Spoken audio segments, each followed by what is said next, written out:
அடுத்தது வேதத்துல வாசிக்கிறோம் 1 தெசலோனிக்கேயர் 2வது அதிகாரம் 13வது வசனம். வசன வெளிப்பாடு உங்களுக்கு உண்டாயிடுச்சுன்னா என்னெல்லாம் நடக்குது பாருங்க. 1 தெசலோனிக்கேயர் 2வது அதிகாரம் 13வது வசனத்தை வாசிக்க கேட்போம்.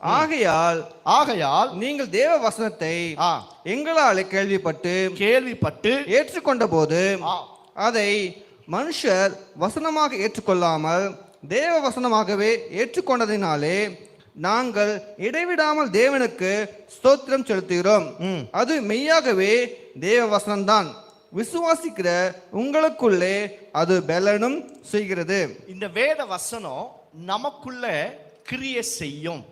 இந்த வேத வசனம் இருக்கு பாருங்க, இதை கேட்கும் போது வாசிக்கும் போது இந்த வசனம் நமக்குள்ளாக கிரியை செய்யும். இந்த உலகத்தில் நிறைய புத்தகங்கள் உண்டு. அவையெல்லாம் வாசிக்கும் போது ரொம்ப இன்ட்ரெஸ்டா இருக்கும், நம்மை கவரும். அல்லது ஏதோ ஒரு இன்ஃபர்மேஷனை, ஏதோ ஒரு காரியத்தை, நாலேஜ், அறிவை கொண்டு வரும். ஆனா வேத புஸ்தகத்தில் இருக்கிற ஒரு வல்லமை என்ன அப்படின்னா, இந்த வசனத்தை நீங்க வாசிக்கும் போது உங்களுடைய ஆத்துமாக்குள்ள கிரியைகளை நடப்பிக்கும். அதனாலதான் பிசாசுக்கு எரிச்சல். வசனத்தை கேட்க விட மாட்டான். வசனம் கேட்கும் போது தூக்கத்தை கொண்டு வருவான். நாங்க சேதாப்பேட்டையில் இப்படிப்பட்ட ஜெபார மேல் வீட்டில் இருந்தது. ஒரு அம்மா வருவாங்க. அந்த அம்மா பாருங்க, ரொம்ப நல்ல அம்மா.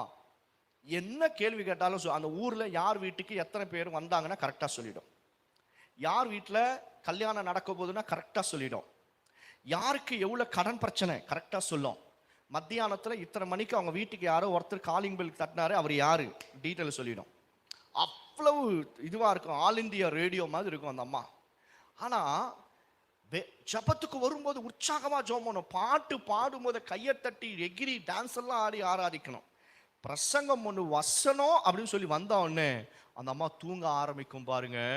அப்படி தூங்குவாங்க. அது முதல்ல உட்காருவாங்க. அந்த அம்மாவை பார்த்து அப்படி தட்டிங்கன்னா அல்லேலூயா கை தட்டுவாங்க. அந்த அம்மா தூக்க கலக்கத்துல இருந்து அல்லேலூயா எல்லாம் எகிருவாங்க. யாராவது வந்து அம்மா இப்படி தூங்காதம்மா அப்படின்னு நான் தூங்கலை கண்ணை மூடி வசனம் கேட்கிறேன் அப்படின்னா, ஆனா உண்மையாவே அந்த அம்மா தூங்குவாங்க. இப்படி எல்லாம் விழுவாங்க. நானும் அந்த அம்மா கிட்ட பார்த்து சொன்னேன், ஆண்டி தூங்காத ஆண்டி, வசனம் சொல்லும்போது தூங்காதீங்கன்னா. இல்லப்பா நான் தூங்கலை வசனம் சொல்லும் போது எனக்கு தரிசனம் வரும்னுவாங்க. எல்லாம் பொய். அந்த அம்மா எனக்கு நல்லா தெரியுது அம்மா பொய் பேசுறாங்க அப்படின்னு. சரி நான் சொன்னேன், ஒரு நாள் பிரசங்கம் பண்ணும்போது நான் போய் வேத புஸ்தகத்தை எடுத்து திறந்த உடனே நான் சொன்னேன், ஆண்டி இன்னைக்கு நம்ம எல்லாரும் நின்றுட்டு வசனம் கேட்க போறோம். அந்த அம்மாவால் எல்லாரையும் நாங்கள் சொல்றேன், நான் நிற்கிறேன் நீங்களும் நில்லுங்க இன்னைக்குன்னு சொல்லி எஸ்ரா புஸ்தகத்தெல்லாம் வாசிக்கும் போது, அந்த பழைய காலத்துலலாம் வசனம் வாசிக்கும் போது எல்லாரும் எழுந்து நின்று தான் வாசிப்பாங்க. யாரும் உட்கார்ந்துட்டாலும் இப்படியெல்லாம் வசனம் கேட்க மாட்டாங்க. எல்லாம் எழுந்து நின்று தான் வசனத்தை கேட்பாங்க. அந்த மாதிரி நம்ம இன்னைக்கு ஒரு நாள் ப்ராக்டிஸ் பண்ண எல்லாரும் எழுப்பி நின்னாங்க பாருங்க. 10 நிமிஷத்துல அந்த அம்மா கீழே விழுந்துட்டாங்க.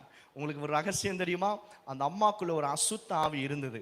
அந்த அசுத்த ஆவி கீழே விழுந்து புரண்டி சொல்லுது, எனக்கு பிடிக்காத ஒண்ணு என்ன தெரியுமா? இந்த வசனம் தான் ஐயா. இந்த வசனத்தை மட்டும் பேசாத. நான் டான்ஸ் ஆடுறேன், நான் பாடுறேன், நான் வரேன், நான் எல்லாம் பண்றேன், ஆனா வசனம் மட்டும் எனக்கு வேண்டாம்னு சொல்லி அன்னைக்கு அந்த அம்மாக்குள்ள இருந்த அந்த அசுத்த ஆவி அந்த அளவுக்கு அலகழிக்கப்பட்டது. கர்த்தருடைய பிள்ளைகளை, இந்த வசனம் தான் பிசாசுக்கு எரிச்சல்.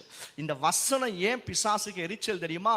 இந்த வசனத்தை நம்ம கேட்க ஆரம்பிச்சிட்டோம்னா, விசுவாசிக்க ஆரம்பிச்சிட்டோம்னா, கீழ்ப்படிய ஆரம்பிச்சிட்டோம்னா, இந்த வசனம் எனக்குள் கிரியை செய்யும். எனக்குள் கிரியை செய்து என்னுடைய பாவங்கள், அக்கிரமங்கள், பலவீனத்தை இது சுட்டி காட்டும். இதை சுட்டி காட்டின உடனே நான் மனம் திரும்ப பிரயாசப்படுவேன்.